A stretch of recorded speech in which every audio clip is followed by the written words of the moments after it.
നല്ല fresh mutton കിട്ടി. അപ്പം നമുക്കങ്ങനെ നല്ല അടിപൊളിയായിട്ട് മട്ടൻ കറി വെച്ചാലോ.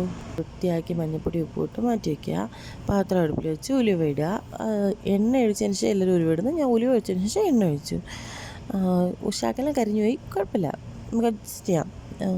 അതിനാവശ്യമായ സവാള ഇട്ടതിന് ശേഷം നന്നായിട്ടൊന്ന് ഇളക്കി കൊടുക്കുക. ഇളക്കിയതിന് ശേഷം ഉള്ളി പെട്ടെന്ന് വേണ്ടിയിട്ടാൻ വേണ്ടി അതിലേക്ക് ഉപ്പിട്ട് നന്നായി ഇളക്കി മിക്സ് ചെയ്ത് അടച്ചു വെച്ചു. ഒരു 5 മിനിറ്റ് കഴിഞ്ഞതിന് ശേഷം എടുത്ത് പട്ട, ഗ്രാമ്പു, ഏലക്ക അങ്ങനത്തെ ഐറ്റംസ് എല്ലാം അതിലേക്കിട്ട് മട്ടനും അതിനകത്തേക്കിട്ട് നന്നായിട്ട് മിക്സ് ചെയ്യുക. നന്നായി എല്ലാ ഭാഗത്തും ഉള്ളിയും സ്പൈസസും എല്ലാം നല്ലതായിട്ട് ഇളകി യോജിച്ച് വരുന്ന രീതിയിൽ നന്നായിട്ട് മിക്സ് ചെയ്ത് ഇപ്പോൾ ഉപ്പൊന്നും നോക്കണ്ട, അടച്ച് വെച്ചൊരു 10 മിനിറ്റ് കഴിഞ്ഞ് ഒന്ന് തുറക്കുമ്പോഴത്തേക്കും നമ്മളെ മട്ടനിൽ നിന്ന് വെള്ളം എല്ലാം ഇറങ്ങിയിട്ടുണ്ട്. നന്നായിട്ടൊന്നുകൂടെ മിക്സ് ചെയ്ത് കൊടുക്കുക.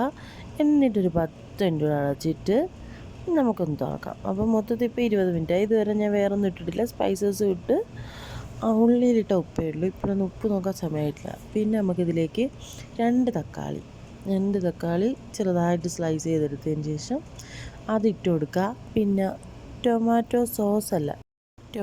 പേസ്റ്റ്. ഇതിപ്പം ഞങ്ങളിപ്പോൾ റിയാദിലൊക്കെ കിട്ടും, സൗദിയിലൊക്കെ കിട്ടുന്നുണ്ട്. നാട്ടിലും കിട്ടും, ലുലുവിലൊക്കെ കിട്ടുമായിരിക്കും. പക്ഷേ അല്ലാത്ത ഷോപ്പുകളിലൊന്നും ഞാൻ അങ്ങനെ കണ്ടിട്ടില്ല. അപ്പോൾ അത് കുറച്ചൊഴിച്ച് 2-3 പച്ചമുളക് കീറിയതും ഇട്ട് ഇതിലേക്ക് നമ്മൾ ഇഞ്ചി വെളുത്തുള്ളി ഇട്ടായിരുന്നു, അത് എടുക്കാൻ മിസ്സായിപ്പോയി. പിന്നെ മുളക് പൊടി ആവശ്യമായ മുളക് പൊടി, മഞ്ഞൾപ്പൊടി നമ്മൾ ഇട്ടതുകൊണ്ട് നോക്കിയിട്ട് ഇടാവൂ. പിന്നെ അതിലേക്ക് മല്ലിപ്പൊടി എല്ലാം ആവശ്യത്തിന് ഇട്ട്. കുരുമുളക് പൊടി സൂപ്പറാണ്.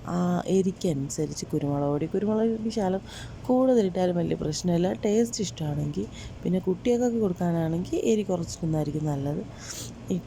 ഇപ്പോൾ നമുക്ക് ഇളക്കണ്ട, ഒന്ന് അടച്ചു കൊടുക്കാം. അടച്ചൊരു 5 മിനിറ്റ് കഴിഞ്ഞ് എടുക്കുമ്പം എല്ലാം നന്നായിട്ട് തിളച്ച് മിക്സായി നല്ല അടിപൊളി മട്ടൻ കറി റെഡി.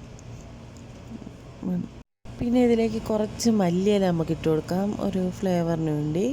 മല്ലിയില ഇട്ട് കരിവേപ്പില ഉണ്ടെങ്കിൽ കരിവേപ്പില എൻ്റെ ഇല്ലായിരുന്നു, അതുകൊണ്ടാണ് ഞാൻ ഇടാത്ത. ഒരു 2 മിനിറ്റ് ഒന്ന് അടച്ചതിന് ശേഷം തുറന്ന് നല്ല ചൂടോടുകൂടി അടിപൊളി മട്ടൻ കറിയും കൂട്ടി നിങ്ങൾക്ക് ഇഷ്ടമുള്ള ഫുഡും കൂട്ടി കഴിച്ചോളൂ. വീഡിയോ ഇഷ്ടമായാലും ഇല്ലെങ്കിലും ഒന്ന് സബ്സ്ക്രൈബ് ചെയ്ത് സപ്പോർട്ട് ചെയ്യണേ, ലൈക്ക് ചെയ്യണേ, കമൻറ്റും കൂടെ പറ്റുമെങ്കിൽ ഒന്ന് ചെയ്തേരേ. ടാറ്റാ.